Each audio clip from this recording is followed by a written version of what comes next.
बात बिहार की। बीजेपी का हिंदुत्व वर्सेस विपक्ष का जाति जनगणना वाला कार्ड। क्या 2024 में लोकसभा चुनाव इसी एजेंडे पर लड़ा जाएगा? यह सवाल इसलिए है क्योंकि आज बिहार की नीतीश सरकार ने जाति जनगणना के आंकड़े जारी कर दिए हैं।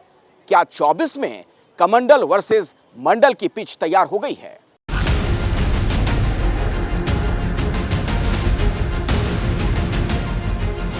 यादव, भूमिहार, ब्राह्मण, राजपूत, मल्ला, बनिया, कायस, बिहार में जाति का चिन्ह सरकारी फाइलों से बाहर आ गया है, वो भी ऐसे मौके पर जब 5 राज्यों में चुनाव आने वाले और 2024 की लाइन लेंथ सेट हो रही है।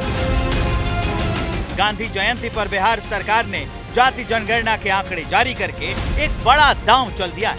नीतीश सरकार की सर्वे रिपोर्ट के मुताबिक बिहार में अत्यंत पिछड़ा की आबादी 36.01%, ओबीसी 27.12%, एससी 19.65%, एसटी 1.68% और जनरल कैटेगरी की आबादी 15.52% है। जातीय गणना के आंकड़े जारी कर क्या नीतीश सरकार ने 2024 के लोकसभा चुनाव का एजेंडा सेट कर दिया है? क्या विपक्ष ने बीजेपी के हिंदुत्व वाले एजेंडे की काट के लिए जातीय आधारित गणना वाला ब्रह्मास्त्र चला दिया है? बिहार में जाति जनगणना के आंकड़े सामने आने के बाद से ही ये सवाल उठने लगे हैं। ऐसा इसलिए है क्योंकि 16 अप्रैल को कांग्रेस अध्यक्ष मल्लिकार्जुन खड़गे ने पीएम मोदी को चिट्ठी लिखकर जाति जनगणना की मांग की थी।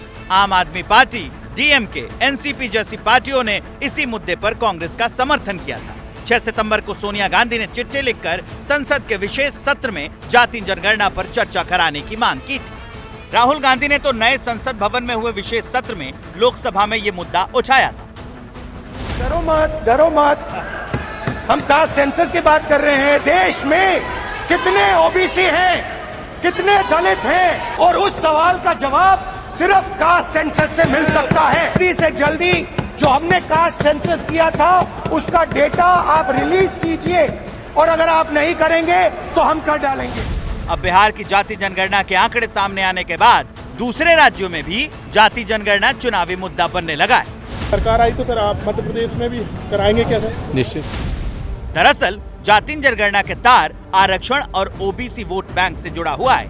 विपक्षी पार्टियां चाहती हैं कि जिसकी जितनी संख्या है उसको उतनी हिस्सेदारी दी जाए। जाति जनगणना के आंकड़ों के हिसाब से आरक्षण की सीमा तय हो। जाति जनगणना के बाद आरक्षण की सीमा 50% से ज्यादा की जाए। आरक्षण की सीमा बढ़ाने के लिए संविधान संशोधन किया जाए। इस लड़ाई में विपक्ष के निशाने पर ओबीसी वोट बैंक है। दरअसल हर जनगणना में अनुसूचित जनजाति और अनुसूचित जाति के आंकड़े लिए जाते हैं। ओबीसी के आंकड़े पहली बार सामने आएंगे। ऐसे में ओबीसी आरक्षण को मौजूदा 27% से बढ़ाने की मांग होगी। सीएसडीएस लोक नीति के एक सर्वे के मुताबिक ओबीसी वोट बैंक मजबूती से बीजेपी के साथ जुड़ा है। 2014 लोकसभा चुनाव में बीजेपी को 34% तो कांग्रेस को 15% ओबीसी वोट मिला था। 2019 लोकसभा चुनाव में बीजेपी को 44% तो कांग्रेस को 15% ओबीसी वोट ही मिले थे। जाति जनगणना के दांव के जरिए विपक्षी इसी ओबीसी वोटर को अपने साथ लाना चाहता है, क्योंकि विपक्ष के तर्क के मुताबिक बिहार में 36.01% अत्यंत पिछड़ा और 27.12% पिछड़ा मिलाकर ओबीसी को कुल 63.14% आरक्षण मिलना चाहिए। यानी संख्या के आधार पर हिस्सेदारी का वादा कर अब विपक्ष ओबीसी को अपने साथ जोड़ना चाहता है। कि जो हम लोग बिहार में कर रहे हैं, कोई आज तक किया है बिहार में जितना बढ़ना होगा, और इसके बारे में हम लोग जो उसके हित में कोई भी काम सभी जातियों का ही नहीं कर रहे। एक ही बात हम कर रहे हैं, सबके हित में जो काम आगे बढ़ेगा। 85 के आसपास जो है पिछड़ा, अति पिछड़ा, दलित समाज का जो लोग है, वो आंकड़ा जो है देश के सामने जो है अब आ चुका है। जो कमजोर लोग हैं उनको मुख्य धारा में लाने का प्रधानमंत्री जी पूरे देश में जो है जातीय जनगणना जो है कराना चाहिए। देश में करीब 400 से ज्यादा सीटों पर ओबीसी जातियां असरदार हैं और इन्हीं जातियों के समर्थन से बीजेपी सत्ता में। विपक्ष जाति आधारित गणना को बीजेपी के हिंदुत्व वाले कार्ड का काट मान रही है, क्योंकि ऐसा माना जाता है कि ओबीसी वोटर क्षेत्रीय दलों के समर्थक हैं। लेकिन राजनीति में हिंदुत्व का एजेंडा प्रभावी होने के बाद ये वोट बैंक बीजेपी के साथ चला गया। अब जातीय आधारित गणना के मुद्दे से विपक्ष ओबीसी वोट बैंक को अपने साथ जोड़ना चाहता है। बिहार में जाति जनगणना के आंकड़े जारी करके विपक्ष ने अब केंद्र सरकार पर दबाव बढ़ा दिया है, क्योंकि ये मुद्दा सीधे सीधे आरक्षण से जुड़ रहा है। आज भी वही खेल खेल रहे हैं। जात पात के नाम पर समाज को बांटते थे, आज भी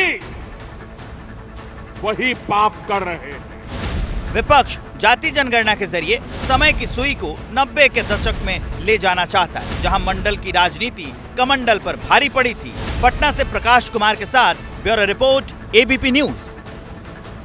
जैसे ही घड़ी का काटा दोपहर 2:30 पे आए, बबीता जी का दिल सास बहू साजिश के लिए मचल जाए।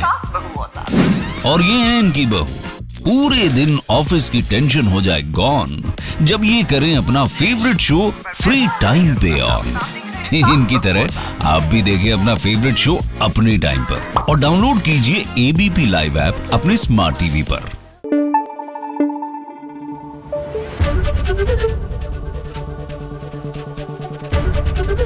एबीपी न्यूज आपको रखे आगे।